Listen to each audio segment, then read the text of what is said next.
ജോലി അന്വേഷിച്ച് യു എയിൽ വരുന്നവർ ജൂലൈ ആഗസ്റ്റ് മാസം തിരഞ്ഞെടുക്കാതിരിക്കലാണ് നല്ലത്. ഒരുപാട് സ്വപ്നങ്ങളും ആഗ്രഹങ്ങളും ഒക്കെ ആയിട്ടാണ് പലരും യു എയിൽ ജോലി അന്വേഷിച്ച് വരുന്നത്. പക്ഷെ പലപ്പോഴും ജോലി കിട്ടാത്തൊരു സാഹചര്യം അല്ലെങ്കിൽ ജോലി എങ്ങനെ അന്വേഷിക്കേണ്ടതെന്ന് അറിയാത്തൊരു സാഹചര്യമൊക്കെ വരാറുണ്ട്. ഇതെങ്ങനെ പ്രിവെന്റ് ചെയ്യാൻ പറ്റാം? ആയിരക്കണക്കിന് തൊഴിലവസരങ്ങൾ ഇന്ന് യു എയിലുണ്ട്. പക്ഷേ യു എയിലേക്ക് വരുന്ന പ്രത്യേകിച്ച് മലയാളികൾ ഒരു വിസിറ്റ് വിസയും റിട്ടേൺ ടിക്കറ്റും എടുത്ത് പെട്ടെന്ന് ഇങ്ങോട്ട് യു എയിലേക്ക് വന്നാൽ ചിലപ്പോൾ ഭാഗ്യം കൊണ്ട് ജോലി പെട്ടെന്ന് കിട്ടും. പക്ഷേ എനിക്ക് പറയാനുള്ളത് അത്ര പെട്ടെന്ന് വിസിറ്റ് വിസയും ടിക്കറ്റും മാത്രം കൊണ്ട് ഒരാളും യു എയിലേക്ക് ജോലി അന്വേഷിക്കാൻ വരാൻ പാടില്ല എന്നുള്ളതാണ്.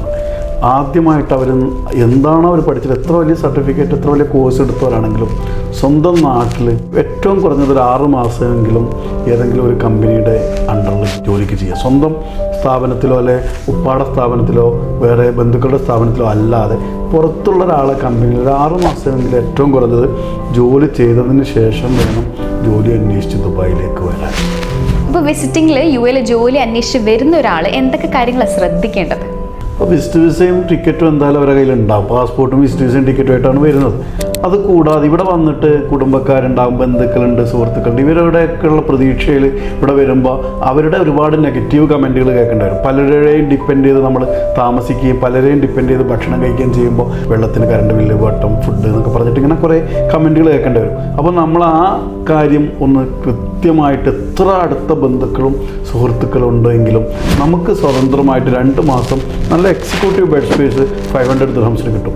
നല്ല സൂപ്പർ ഫുഡ് 3 നേരം കഴിക്കാൻ 500 ദിർഹംസ് മതി. 1000 ദിർഹംസ് 2 മാസത്തെ വിസിറ്റ് വിസയിൽ ജോലി അന്വേഷിച്ച് വരുന്നവർ ഒരു 2000 ദിർഹംസ് ഫുഡിനും റൂമിനും അതുപോലെ മെട്രോക്കും പബ്ലിക് ട്രാൻസ്പോർട്ടേഷനും ഉപയോഗപ്പെടുത്താനൊക്കെ 1000 ദിർഹംസ്, അങ്ങനെ 3000 ദിർഹംസും കൂടെ സമ്പാദിച്ചിട്ട് വേണം, അത് കയ്യിൽ വെച്ചിട്ട് വേണം ദുബായിലേക്ക് കയറി വരാൻ എന്നുള്ളതാണ് എൻ്റെ ഇത്രയും കാലത്തെ എക്സ്പീരിയൻസ് എനിക്ക് പറയാനുള്ളത്. ഇപ്പോൾ യു എയിൽ ജോലി അന്വേഷിച്ച് വരുന്നവർക്ക് ഇന്ന ഒരു പെർട്ടിക്കുലർ മാസം വന്നാൽ ജോലി കിട്ടും അല്ലെങ്കിൽ ഇതായിരിക്കും ഏറ്റവും ബെസ്റ്റ് ടൈം, അങ്ങനെ എന്തെങ്കിലും ഉണ്ടോ? ജൂലൈ ആഗസ്റ്റ് മാസം നല്ല ചൂടാണ് ദുബായിൽ, അറിയാലോ. ഇപ്പം പോയിക്കൊണ്ടിരിക്കുന്നത് നല്ല ചൂടിലാണ്. ഇപ്പോൾ മെട്രോക്ക് കയറിയില്ല, ബസ്സിൽ കയറിപ്പോയി ഇൻ്റർവ്യൂ ഉള്ള സ്ഥലത്തേക്ക് നടന്നു പോയി വേർത്ത് വളരെ വിഷമിച്ചിട്ടായിരിക്കും ഇൻ്റർവ്യൂ അറ്റൻഡ് ചെയ്യുമ്പോൾ നമുക്ക് ആ പോസിറ്റീവ് എനർജി, ആ വൈബ് കിട്ടില്ല. അധിക കമ്പനിയുടെയും ഉത്തരവാദിത്തപ്പെട്ട ആളുകൾ വെക്കേഷനിലായിരിക്കും, ടൂറിലായിരിക്കും, അല്ലെങ്കിൽ അവർ സ്വദേശത്തൊക്കെ ആയിരിക്കും. അപ്പോൾ ഏറ്റവും നല്ലത് ജൂലൈ ആഗസ്റ്റ് അല്ലാത്ത സമയങ്ങളാണ് ഏറ്റവും ഉചിതം. പക്ഷെ എന്ന് വിചാരിച്ചിട്ട് ജൂലൈ ആഗസ്റ്റിൽ ഒരാൾ വന്നാൽ ജോലി കിട്ടായികയൊന്നുമില്ല.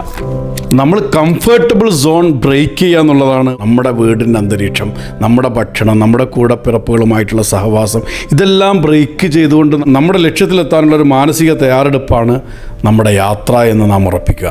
നാം ലക്ഷ്യം വെച്ച് കഠിനാധ്വാനം ചെയ്താൽ അസാധ്യമായതൊന്നും നമുക്കില്ല, ദൈവം സഹായിച്ചതെന്ന ബോധ്യത്തോടു കൂടിയായിരിക്കണം യാത്ര പുറപ്പെടുന്നത്.